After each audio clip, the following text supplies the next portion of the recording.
Good morning, Nick Ayson here. This is a quick conversation as I go on my morning walk about investing, how to raise funding if you're an entrepreneur, if you're a founder, how do you get money. And we've been talking about the Middle East in particular, and the last couple of conversations has been talking about the nuances of the region, the particular subtleties and the protocols, if you like, of how to get things going, how to get traction, and how to get deals done, how to get a term sheet.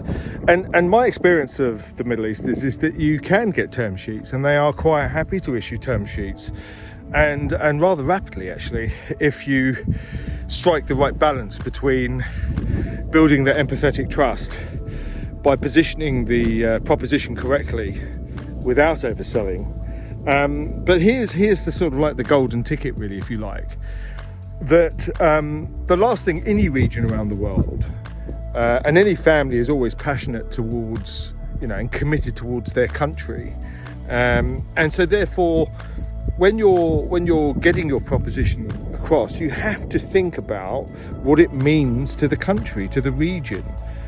If you're going to say, give me $20 million and then I'm going to disappear and I'm going to invest that in a business that's in a different country with different customers, well, you're setting yourself up for failure in a sense, because no investor, unless it's a large private equity fund or VC where they don't have specific requirements geographically quite often, and they're quite agnostic, but families and also sovereign funds are entirely different. They want to know that your proposition could actually deliver some value to the region. It may well be that the family wants to use what you have in some of their businesses, and most families own several businesses, and the sovereign funds are vested in the country after all.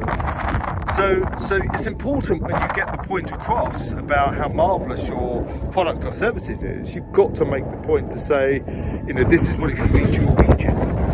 So if you give me $10 million, I'm going to do something with that capital and invest a proportion of it back into deploying my proposition in that region. And it makes sense, doesn't it? You can't expect people to give you a check and say, right, no, thanks very much, I'm off. I'm gonna go back to my country and I'm going to deploy the capital there. It's not going to go down too well. So that's another important factor. And we've had a number of founders that haven't correctly positioned what they do, and that's the thing they've forgotten. And then they wonder why they're not getting the final term sheet issued. Just a thought, very important. Talk soon.